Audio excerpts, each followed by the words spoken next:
So hello everybody, my name is Daniel Tardif. I'm a practice coach with Tech Systems and also member of the organizing committee for Agile Tour Montreal. I want to talk today about why Agile Tour, kind of why people attend these conferences, why they should attend, why it exists. I want to speak to that kinds of stuff. I just want to start off by saying that I am going to get a little bit mixed up. Sometimes I might say Agile Tour Montreal. Really, I'm talking about this event. There are many other Agile Tours out there as well that exist. And so just be aware that I'm talking about this specific one. But with that said, I kind of just want to start off by doing the important thing and congratulating everybody that's here, because you made it to Agile Tour. Way to go. Bravo. This is the biggest Agile Tour Montreal that we've ever seen.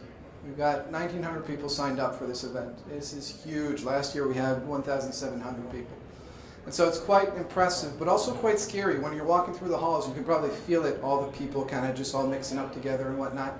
It's not a fun thing to do, or at least for me. I'm very much of an introvert. I'm very much of the kind of person that, rather than going out and drinking beer, I'd rather stay home, maybe have a wine, read a book, spend some time with the dog, that kinds of stuff. And so to me, big crowds like this can be scary. And I know that Agile Tour can be scary. It can be scary for me, it can be scary for you. And I've got proof. I've got actual proof that Agile Tour 2018 was scary for somebody. And I'm going to put up the picture here. I'm wondering if anybody can see. It's a little bit small on the TVs, but if anybody can see who is scared in this picture. You might need to look at the slides later on, but really it's this guy right here. He's making a bit of a face. I don't know if he's posturing or posing or whatever, but sir, who I don't know who you are, but you're making quite a good face, a very interesting face. You look terrified for being at the Agile Tour 2018. And I understand. I understand, but I'm here to tell you all not to worry, that everything's going to be fine. That no one's going to make you do anything that you don't want to do, but with this conference, I do hope to get you to step outside of your comfort zone. That's really what I'd like to do. I want to get you to step out of your comfort zone. I kind of want to explain why I want to do that, but we got to go back in time to do that. We got to go back and kind of look at history. Let's start off with this. Does anybody recognize what this is? Piece of rock with drawings on it. What was that? Some kind of writing? Yeah? Rosetta Stone? Rosetta Stone, maybe. I think it's Sumerian writing. I hope I got it right. It might be some other kind of writing. It is. Exactly. The first writing that we have, which comes out of the first civilization, I'm thinking it's the Sumerian. I might be getting that wrong. I'm not an expert. But definitely it is the first writing that we invented as human beings. And this writing that we have, that we've uncovered, that's 6,000 years old, it is transactions. It is somebody selling a sheep to some other dude, some guy selling some hay to some other person. That's what it is. And essentially what happened is people were tracking these different transactions because they had to, because suddenly they were all living together. And suddenly they were all living together because they discovered how to farm and they discovered how to do animal husbandry. And they discovered this as opposed to what they were doing before, which is hunting and gathering. My goodness, I'm sorry. And so what's interesting here, and what I tried to illustrate with this tablet, is that when people suddenly stop moving and kind of just all get together, interesting things happen. We see this here, but we also see it throughout the history of the human race. We see it within kind of the Greek civilizations. One of the big things that came out of Greece is, at a time, it got good enough or calm enough or stable enough that they came up with what I think is maybe one of the best inventions out there, democracy. Of course, their definition of democracy was a little bit different than ours. You had to own land, you had to do a few other things. But it's nonetheless a very powerful idea that came out of having all these people together. You can think as well, if we go 1300 to 1600, the Renaissance, the Italian Renaissance, that saw some very powerful families set up banks and essentially attract a bunch of people into Italy. Out of this came art, science, discoveries, different things that kind of all happened because everybody kind of just gelled at the same place at the same time. And that's really what I'm trying to bring home here, is that when we all get together as people, interesting things happen. And this is not just something from history, it's something as well that's happening today. If you look at this picture, does anybody know what this picture is? The internet is the answer. This is a picture of the internet circa 2003. There's a website called Internet Map, I believe, and so the picture has been updated since then. But it kind of shows all the different connections between all the different sites out there. And one of the big things that the internet has done, it has shrunk the distance between everybody on the planet. Whereas we used to have to wait hours, what am I saying, days, months, for letters and for communication, whereas before the only people that would write books were authors, and the only people that were reading or that were published authors were kind of writing in newspapers. Now anybody can open up a blog, anybody can speak to anybody on the other side of the world with the push of a button. Essentially what this means is we have removed the distance between ourselves. We have now essentially become all co-located, and look at everything that has come out of this invention for us. It's very impressive. We can think of this as well in the world of Agile. When you think of an Agile team, what should an Agile team be? In the context of this talk, there are kind of two things that should come to mind. They should be co-located, cross-functional. And why is that? It's because when you put people together who have different backgrounds, different understandings, and you tell them, hey, we need to solve this one problem, they will work off of each other. They will share ideas, and they will come up with very interesting solutions to the problems that we face. They will come up with innovations. We have this thought, this idea that, you know, all I need to do to get my people to innovate is throw money. Throw money at the problem. Here you go. Here's $1,000. I need you to solve this problem. Please get it done.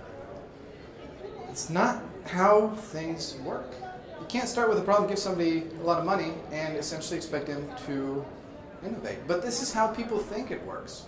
And this is how people think it works because most innovations essentially are the result of, or not the result of, they kind of led you to believe that, hey, that was obvious in hindsight. Now, hindsight is 20/20, as they say. So this innovation that you made, I mean, of course, I should have thought of that. And so some of you think that this is simple, but really it's not. It's not linear at all. You've got this wonderful word in English that I learned fairly recently, serendipity. Essentially, the definition is the occurrence and development of events by chance in a happy and beneficial way. Or essentially happy, random things. And serendipity, it's not luck. I put some four-leaf clovers here, but it's not luck. It is essentially the collection or collision of different ideas through time that result in an innovation.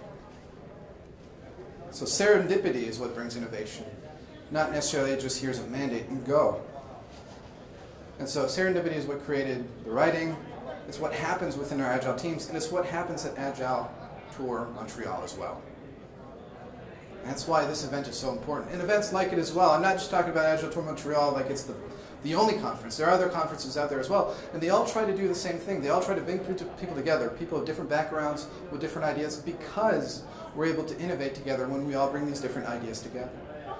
Now hopefully I'm able to convince you of that with these different examples. Now, if I have convinced you, then you might be thinking, well, that's cool. So what? Or now what? I mean, the day's over. Mostly. We've got one more keynote, then there's a happy hour, which should be fun.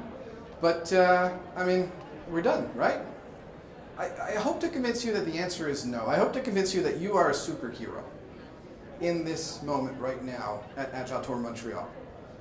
Or any other conference that you might attend, or meet up, or whatever. Because you have the power to affect not only Agile Tour Montreal, but essentially the entire ecosystem. Here are things that you can do. You can listen. Now take the time to truly listen to what people have to say. Attend the conferences, the workshops. That's what you've been doing all day. Speak with people that you don't know and listen to what they have to say. Don't let that little voice in your brain kind of interrupt you or make you try to think of what the next thing that you want to answer to them is. But truly pause, quiet this voice up, and listen to what people have to say. Be a sponge, essentially. Once you've listened and heard what people have to say, you should share.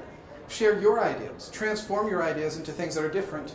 And don't be afraid to share your ideas. You might be thinking, well, this is a stupid idea. Nobody wants to hear it. But as we saw earlier in the graph about serendipity, it's the collision of different ideas that will give you one fantastic innovation. So you shouldn't be trying to get that one fantastic innovation and only speak to that. You should share the ideas that you have and see how it collides with other people's ideas. You should be throwing all of this stuff together. Once you've shared, get inspired. We're all here today. We're all at the same place at the same time. We are currently cross-functional, co-located, and this is where the magic happens. What's important is that the Agile Tour is kind of like a pebble that you throw in a pond. The waves, after the pebble has disappeared, don't go away. This event is going to have repercussions throughout the community within Montreal and outside as well. And you're going to be part of those waves. Share with your friends, your colleagues, attend other meetups, other conferences, share the ideas, continue the propagation of the ideas that we have. And this is all stuff that you can do because you are super. And finally, get involved. Agile Tour is organized by volunteers. We're all volunteers. We're all in this because we believe in the cause, because we believe in the idea, and because we want to see a successful event. If you've got ideas yourself on how we can make these things better, we want to hear from it. Heck, if you want to volunteer and become part of our team next year, show up. I won't say no. We need the help. We want the help. We want people to get involved. You can prepare a conference for 2020. If it's something that you're interested in doing, or you're thinking about, hey, this subject is interesting, there's a certain thing I want to talk about, kind of start building that out so that you can actually apply to become a speaker in Agile Tour 2020. Or you can set up your own conferences, if you like, or your own meetups. There's nothing wrong with that. It's not one conference to rule them all. It's really the collection of everything together that makes this thing really work. And finally, if I can be a little bit selfish, you're all going to be receiving an email with a survey about how the event went, and we're going to use that information as well. So do take the time to kind of answer that and let us know what it is that you think with regards to the event and how it went. So my hope is that I've explained to you why I think this event is so powerful and why it is that you are an instrumental member of this event and of this team. I hope I've shown you how you can be proactive, bring value, change the path that we're on, and contribute to the community as a whole. And I hope I've answered the question, why Agile Tour? I thank you for your time.